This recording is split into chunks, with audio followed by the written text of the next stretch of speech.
The inset maps show locations of the gate valves, which controlled water supply to each of the sections. The total cost of the system came to, or the total material cost of the system was $15,900. One thing to note is that we used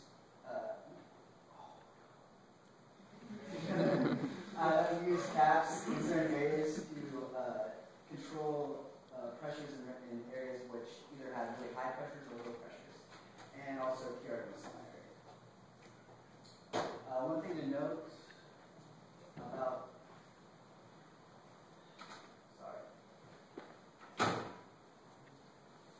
one thing to note about this alternative was that PRVs were the highest price item in this alternative, and also gate valves, the 8-inch and 10-inch gate valves. So one thing we did to look at the performance was look at the pressures at individual nodes, and we developed a pressure distribution map to show this. So in this map, we have all the gate valves open, and total all the nodes, 98% of the nodes were within the acceptable range, and 2% were below the acceptable range, below 20 psi. We also looked at the repair scenario for this alternative and isolated separate sections. So in this case, we looked at both the south, north, and west sections being isolated and cut off for repair.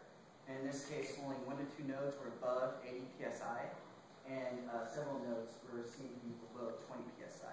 The rest were in the acceptable range. Furthermore, we looked at supplying separate sections by themselves. In this case, we have possibly two sections that were in need of repair, and also in the need of any water management or flow control. In this case, looking at the north section, 96% of the nodes were within the acceptable range of 20 to 80 psi, 2% were below 20 psi, and 2% were above 80 psi. Looking at the south section as a separate supply indicated low pressures. However, in this example, 86% of the pressures were within the acceptable range, and 14 were below 20 psi. We further looked into the west section as a separate supply, and in this case, 95% were within the acceptable range, and 5% were below. In summary, we recommend that the client look into using pressure-reducing valves in low-lying areas, in particular around the ravine. Also, we recommend that sectorization be implemented because it's a low-cost solution and provides the ability to conduct repairs and to possibly use those sectors as a method of water management. We also recommend that data is collected for the well alternative. Preferably, we look for recharge rates, water tables in the area, and also soil types. And with that, I pass it on to Jeffrey to explain.